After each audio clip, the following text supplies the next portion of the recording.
Hello everyone and welcome back to my channel. This is Unit 4 of Banking and Insurance Class 9 and ये Part 1 है आपकी video का. Let's start with the topic risk. Risk बहुत integral part है life का. देखिए risk जो है वो अनअवॉइडेबल है. You can not avoid the risk but हम रिस्क को रिड्यूस कर सकते हैं, मिनिमाइज कर सकते हैं इंश्योरेंस के थ्रू. तो अगर पेपर में आपके आता है कि आपको डिफाइन करना है रिस्क को, तो ये डेफिनेशन जो मैं हाईलाइट कर रही हूँ, this you have to write कि रिस्क क्या है, थ्रेट है और उस थ्रेट की वजह से प्रॉपर्टी में डैमेज हो सकती है, लॉस हो सकती है और या इंजरी या डेथ हो सकती है किसी भी इंसान की. सो रिस्क क्यों होता है? There are two reasons. Risk is cause due to internal factors और एक्सटर्नल फैक्टर्स. अब रिस्क की वजह से फाइनेंशियल इम्प्लीकेशन रिस्क की क्या होती है? देखो, कुछ केसेस हैं कि फाइनेंशियल लॉस कैसे होता है रिस्क की वजह से. फर्स्ट इज, अगर किसी इंडिविजुअल की डेथ हो जाती है and he is the only earning member in the family, in that case there is a loss of source of earning. अब सारी फैमिली उसी इंसान पे डिपेंडेंट थी और उस इंसान की डेथ हो गई, तो अब कैसे घर चलेगा? So it leads to loss of source of earning. ये रिस्क है. ठीक है. सेकेंड, अगर कोई इंसान को चोट लग जाती है जिसकी वजह से कुछ टेम्परेरी या परमानेंट डिसेबिलिटी हो जाती है, सो अगेन फाइनेंशियल लॉस है, क्योंकि मेडिकल एक्सपेंडिचर आपको पता है आज के डेट पे मेडिकल एक्सपेंसेस बहुत ज़्यादा है. तो एक तो मेडिकल एक्सपेंसेस का फाइनेंशियल बर्डन है और दूसरा अर्निंग भी. There is a loss of earning, क्योंकि डिसेबिलिटी की वजह से वो काम नहीं कर पाएगा जो पहले वो कर रहा था. राइट. सो ये फाइनेंशियल लॉस आपका इस केस में हो गया. या थर्ड, नाउ अगर डैमेज हुई है कोई प्रॉपर्टी, उस केस में प्रॉपर्टी कोई भी हो सकती है, मूवेबल जैसे कि कार और इमूवेबल जैसे आपका घर. ठीक है. सो अगर प्रॉपर्टी डैमेज होती है तो again there is a financial loss. ठीक है. आपको उसको प्रॉपर्टी को रिप्लेस करना है या रिपेयर कराना है तो there is a financial loss. तो ये these are three types of risk. तो ये आपके एग्जाम्पल दिए हुए हैं बुक में आगे कि जैसे फर्स्ट वाले केस से कि ये सोल अर्निंग मेंबर था और एज 40 थी, इलेक्ट्रीशियन की तरह ही was working as an electrician. उसके दो बच्चे हैं. ठीक है. वाइफ जो है हाउस वाइफ है और उसको कैंसर से वो डायग्नोज्ड हुआ है, उसकी डेथ हो गई कैंसर की वजह से. तो family is deprived of earning. ये फर्स्ट वाला जो था ना बेटा, डेथ वाला जो ए का एग्जाम्पल है. ठीक है. ऐसे ही बी का एग्जाम्पल दिया है दूसरे केस में. घनश्याम को रोड एक्सीडेंट हो गया and he lost his leg. ठीक है. तो उसकी ट्रीटमेंट में बहुत पैसा लगा है, उसकी अर्निंग कैपेसिटी भी कम हो गई है. ये सेकंड वाले का है. ये फर्स्ट वाला जो एग्जाम्पल था it was related to death.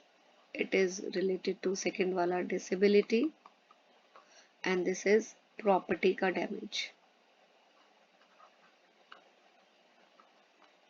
सो ये एग्जाम्पल्स है आपके ऊपर वाले केस को समझाने के लिए. ये डेथ से रिलेटेड है,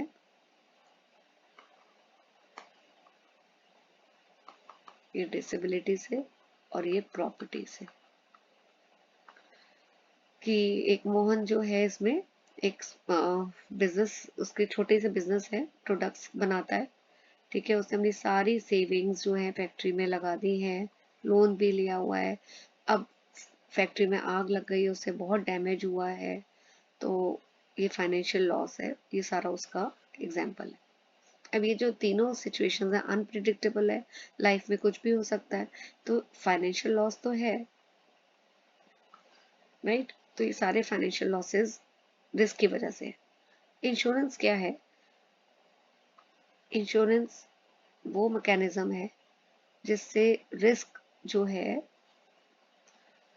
उसको हम रिड्यूस कर सकते हैं, कम, हम उसको बिल्कुल रिमूव तो नहीं कर सकते, रिड्यूस कर सकते हैं, राइट। और कैसे? By transferring the financial loss to a third party, right. देखिए, अब ए है एक, अमन लिख देती हूँ मैं। अमन क्या है, अगर वो अपना लॉस जो है ट्रांसफर करता है, तो the party which transfer his loss is called as insured. Aman अपना जो लॉस है वो ट्रांसफर कर रहा है या इंश्योरेंस ले रहा है, उसको बोलते हैं इंश्योर्ड। और जो पार्टी प्रॉमिस कर रही है कि मैं जो लॉस को कंपनसेट करूंगा, उसको बोलते हैं इंश्योरर, ठीक है। तो जो इंश्योरेंस कंपनी होती है उसको हम बोलते हैं इंश्योरर। अब इंश्योरर जो है वो फाइनेंशियल लॉस क्यों कवर करेगा, उसको क्या फायदा हो रहा है? क्योंकि उसको बदले में कुछ फीस मिलती है, उसको बोलते हैं प्रीमियम। यानी अमन जो है इंश्योरेंस कंपनी को क्या देगा? प्रीमियम देगा। और बदले में अगर कल फ्यूचर में कोई लॉस होता है अमन को, तो इंश्योरेंस कंपनी कंपनसेट करेगी अमन को, राइट। सो इंश्योरेंस एक तरह का कॉन्ट्रैक्ट है इंश्योरेंस कंपनी के बीच में और क्लाइंट के बीच में। क्लाइंट कौन हुआ? इंश्योर्ड। और इंश्योरेंस कंपनी हो गई इंश्योरर। तो क्लाइंट क्या करता है? प्रीमियम देता है इंश्योरेंस कंपनी को। प्रीमियम फिक्स्ड अमाउंट होता है, ठीक है। और वो सिंगल पेमेंट भी हो सकती है या periodically, monthly, quarterly, half yearly भी पे किया जा सकता है, राइट। वो डिपेंड करता है कि कौन सी इंश्योरेंस पॉलिसी। देन क्योंकि इंश्योरेंस कंपनी को अब क्लाइंट से प्रीमियम मिल रहा है, तो इंश्योरेंस कंपनी क्या करती है? फाइनेंशियल लॉस कंपनसेट करती है, राइट। सो ये डेफिनेशन में हाईलाइट कर रही हूँ, ये पेपर में आप लिखेंगे, लिख सकते हैं, राइट। इसके बाद ये एग्जाम्पल है जो हमने पहले एग्जाम्पल्स अभी पढ़े थे कि राधे श्याम, घनश्याम और मोहन, अगर उन्होंने इंश्योरेंस पॉलिसी ली होती इंश्योरेंस कंपनी से, तो उनको इंश्योरेंस कंपनी से कंपनसेशन मिल सकता था, राइट।